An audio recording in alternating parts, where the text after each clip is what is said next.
Degree കഴിഞ്ഞിട്ടുള്ള വിദ്യാർത്ഥികൾക്ക് വരുന്ന മെയിൻ ആയിട്ടുള്ള ഒരു ക്വസ്റ്റ്യൻ ആണ് എങ്ങനെയാണ് ബാങ്കിങ് മേഖലയിൽ നല്ലൊരു കരിയർ നേടിയെടുക്കുക. അതിനുവേണ്ടി സാധാരണ നമ്മൾ ചെയ്യുന്ന ബാങ്ക് കോച്ചിങ് ആണോ ചെയ്യേണ്ടത് എന്നുള്ള ഒരു ക്വസ്റ്റ്യൻ ഒക്കെ ഉണ്ടാവാറുണ്ട്. നമ്മൾ നോക്കുകയാണെങ്കിൽ ബാങ്ക് കോച്ചിങ്ങിന് വേണ്ടി ഒരുപാട് വിദ്യാർത്ഥികൾ സമയം കളയുന്നുണ്ട്.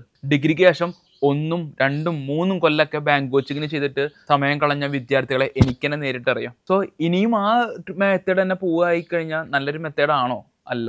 അതിനുവേണ്ടി ചെയ്യാൻ പറ്റുന്ന ഡിഗ്രി കഴിഞ്ഞ കാൻഡിഡേറ്റ്സിന് ചെയ്യാൻ പറ്റുന്ന മേഖലയാണ് യങ് ബാങ്കേഴ്സ് പ്രോഗ്രാം എന്ന് പറഞ്ഞു കഴിഞ്ഞാൽ. കാരണം 180 ദിവസത്തെ പ്രോഗ്രാമാണത്. ആ 180 ദിവസം കൊണ്ട് ഇന്ത്യക്ക് വേണ്ടതും അതുപോലെ തന്നെ ഇന്റർനാഷണൽ ബാങ്കിങ് സെക്ടറിലേക്ക് വേണ്ട എല്ലാ കരിയറും നേടിയെടുക്കാൻ പറ്റുന്ന, എല്ലാ ജോബ് മേഖലയിലേക്കും കരിയർ എത്തിക്കാൻ പറ്റുന്ന പ്രോഗ്രാം കൂടിയാണ് യങ് ബാങ്കേഴ്സ് പ്രോഗ്രാം. ആ പ്രോഗ്രാം എന്ന് പറഞ്ഞു കഴിഞ്ഞാൽ നമ്മുടെ നാട്ടിൽ വരുന്ന പ്രൈവറ്റ് സെക്ടർ ബാങ്കിലേക്ക് ആയിക്കോട്ടെ, നാഷണൽ സെക്ടറിലേക്ക് ആയിക്കോട്ടെ, അതുപോലെ ഇൻഷുറൻസ്, അങ്ങനെയുള്ള എല്ലാ മേഖലയിലേക്കും കവർ ചെയ്യുന്ന പ്രോഗ്രാമാണത്. കാരണം ഇന്ത്യയിൽ തന്നെ ഏകദേശം 4, 5 സ്ഥാപനങ്ങൾ മാത്രം കൊടുക്കുന്ന പ്രോഗ്രാമാണത്. കാരണം ഇന്ന് നമ്മൾ നോക്കുകയാണെങ്കിൽ ബാങ്കിങ് മേഖല എന്ന് പറഞ്ഞു കഴിഞ്ഞാൽ അത്രയും സെക്യൂർ ആയ മേഖലയാണ്, ഒരുപാട് അവസരമുള്ള മേഖലയാണ്. അതിനൊപ്പം തന്നെ ഡിഗ്രി കഴിഞ്ഞ കാൻഡിഡേറ്റ്സിന് ഏറ്റവും കൂടുതൽ സ്റ്റാർട്ടിംഗ് സാലറി പാക്കേജ് ഓഫർ ചെയ്യുന്ന ഒരു മേഖല കൂടിയാണ് ബാങ്കിങ് മേഖല. സോ ആ മേഖലയിൽ ഒരുപാട് മാറ്റങ്ങളാണ് 2025 വന്നിട്ടുള്ളത്. നമ്മളിപ്പോൾ നോക്കുകയാണെങ്കിൽ പണ്ട് കാലത്തൊക്കെ നമ്മൾ ബാങ്കിൽ പോയി ഫണ്ട് നമ്മൾ എടുക്കാനായിട്ടാണെങ്കിൽ എത്രയധികം പ്രൊസീജിയേഴ്സ് ഉണ്ട്. ഇന്ന് നമ്മൾ സ്വന്തം ബ്രാഞ്ചിലേക്ക്, ഹോം ബ്രാഞ്ചിലേക്ക് പോയിട്ട് കുറച്ച് വർഷങ്ങൾ തന്നെ ആയിട്ടുണ്ടാവും. ഇന്നെല്ലാം ഡിജിറ്റലായിട്ട് നടന്നുകൊണ്ടിരിക്കുന്ന കാലഘട്ടമാണ്. അതുപോലെ തന്നെ ഇൻവെസ്റ്റ്മെന്റ് ബാങ്കിങ് ആയിക്കോട്ടെ,